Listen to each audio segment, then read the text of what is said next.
semuanya, selamat datang di channel Time Rise and Shine. Seperti semangat pagi. Bulan kemarin aku bikin review Steins Gate kan ya. Seneng banget sebulan udah bisa nyampe 100 views. Gak banyak emang, tapi itu lebih baik dari biasanya. Engagement penontonnya juga lumayan. Jadi mungkin aku bakal milking dari franchise ini lebih banyak lagi biar dapat penonton lagi. Jadi video kali ini kita bahas seri lain dari Universe Science Adventure. Buat yang nggak tahu, itu macam MCU-nya Steins Gate gitulah. Nah, seri ini sebenarnya keluar duluan dari Steins Gate, bisa dibilang prequelnya lah. Judulnya adalah Chaos Head. Ada yang pernah denger? Harusnya ada sih, gue yakin ini seri nggak terlalu niche lah. Semua seri science adventure tuh rilisnya dalam bentuk visual novel, kecuali Occultic 9 ya.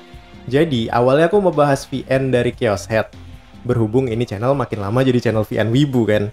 Masalahnya nih, VN Chaos Head yang terjemahannya, yang Inggris, itu belum ada di Steam, jadi gak bisa aku mainin dan dapetin footage-nya. Kabarnya sih, tahun ini Spike Chunsoft bakal ngerilis Chaos Head Noah di Steam bulan Oktober. Karena udah gak sabar, aku akhirnya mutusin buat nonton animenya aja dulu. Toh, udah lama juga aku gak review anime kan. Sebelum inti videonya ini dimulai, aku mau ngasih spoiler dulu conclusion dari video ini. Adaptasi anime Chaos Head ini kayak tai. Ya, silahkan tekan tombol back kalau udah puas dengan reviewnya. Kalau kuat, mau dengerin aku ngeren gimana, ya silahkan lanjut nonton video ini ya. Oke. Chaos Head menceritakan... Bentar, aku lupa nama tokoh utamanya.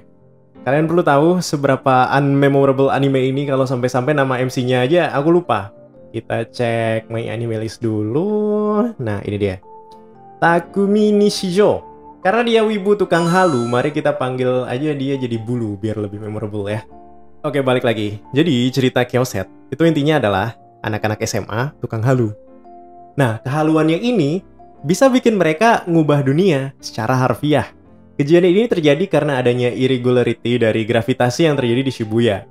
Sehingga beberapa orang di sini jadi bisa merealisasikan mimpi-mimpi dan kehaluan mereka. MC kita, si Bulu, punya kemampuan paling gede di antara remaja lain. Sayangnya, selain penyendiri, dia juga mengidap skizofrenia. Jadi makin gak karuan deh hidup dan kehaluannya. To be honest, premisnya cukup menarik. Teori saintifiknya juga nge-line up sama mesin pencetak memorinya Makise Kuriso di Steins Gate. Jadi kita tahu apa hubungannya kedua seri ini. Tapi selain dari premis ini, animenya nyungsep. Mereka nggak bisa menyalurkan potensi yang dimiliki sama cerita Chaos Head. Aku mulai nonton anime ini dengan ekspektasi yang cukup tinggi. Kenapa? Ya satu, ini se-universe sama Steins Gate. Kalian tahu sendiri gimana bagusnya Steins Gate kan? Jadi ekspektasiku lumayan tinggi lah dari situ. Kedua, yang produksi studio ini, Madhouse.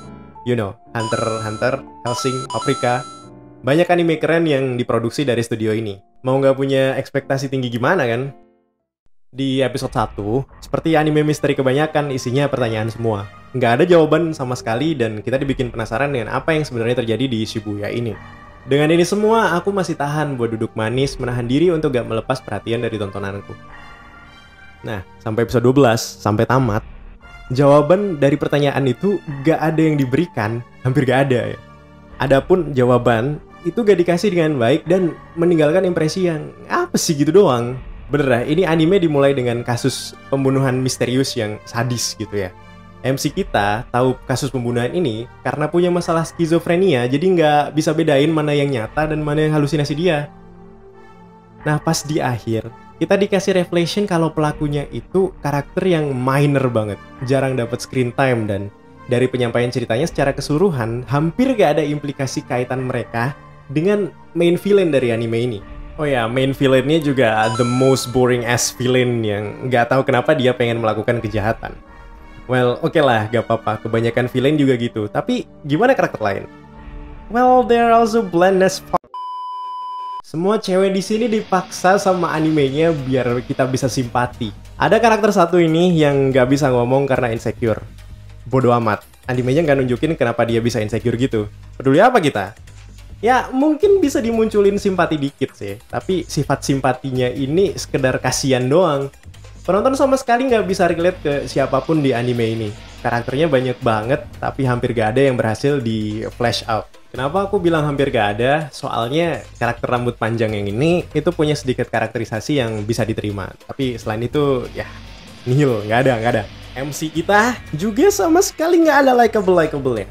Penyendiri sih ya, punya potensi gitu ya jadi karakter gue banget. Tapi masalahnya dia cengeng, nggak bisa ngapa-ngapain, halu juga, payah, dan kalian kalau punya kata sifat negatif lainnya, kayaknya ada deh di personality dia ini. 12 episode anime ini sebenarnya punya banyak banget cabang cerita. Mulai dari masalah mental si bulu, masalah mental tiap cewek yang dia temuin, kasus pembunuhan, rencana jahat organisasi, dan saking banyaknya nggak ada satupun plot cerita yang koheren. Pacingnya jadi hancur banget dan akhirnya animenya jadi sulit dicerna. Kamu kurang pinter bang, jadi nggak paham ceritanya. Diem. Aku paham 100% apa yang mau diceritain sama animenya. Masalahnya, mereka kebanyakan ngehujani kita sama informasi dan eksposisi. Ditambah lagi dengan istilah aneh yang akhirnya nggak dijelasin juga apaan itu artinya.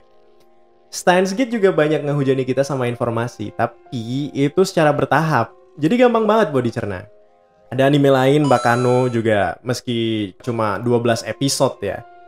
Mereka bisa bikin struktur plotnya nyambung antara satu dan yang lain, meskipun ada 200.000 cabang cerita di anime Bakano ini. Animasi Chaos Head juga nggak ngebantu sama sekali, kayak Sering banget aku lihat karakternya mencong-mencong, action scene-nya juga hambar parah. Dan sama sekali nggak ada yang eye-catching di keseluruhan anime. Madhouse, kenapa? Ada masalah apa kamu? Seingatku animemu tuh bagus-bagus loh. Pada akhirnya aku sama sekali nggak bisa nangkep moral dari ceritanya apa, ataupun charm dari tiap karakternya apaan, atau hal lain yang berpotensi buat anime ini bisa dipersepsikan dengan baik selain dari premisnya. Iya, premisnya bagus, sayang eksekusinya ngedrop terus kayak pas aku lagi main Blaze Blue pakai Valkenhayn ya. Aku yakin 100% skripnya kenapa dah? VN Chaos Head bakal 60 kali lipat lebih bagus dari ini. VN-nya sendiri punya average playtime 25 jam, sedangkan animenya cuma 12 episode. Jelas banyak yang nggak bisa disampaikan di animenya. Tapi kayaknya yang nggak tersampaikan itu kebanyakan plot pentingnya. Aku bakal tetap baca VN Chaos Head Noah nanti pas udah rilis di Steam. Ntar juga bakal bahas gimana perbandingan mereka berdua dari VN dan anime. Biar punya kesempatan lebih aja gitu buat mencaci maki anime yang satu ini. Bang, emang kamu bisa bikin anime bang? Bacot. Gitu aja video kali ini. Terima kasih banyak untuk donatur kita di bulan ini. Tidak dong. Buat yang lain kalau suka jangan lupa like-nya. Kalau nggak suka jangan di-like tapi kasih masukan buat kedepannya. Jangan lupa subscribe biar gak ketinggalan update channel baru. Dan kalau mau bantu lebih bisa donasi sedikit ke Traktir.id/library. Selamat pagi.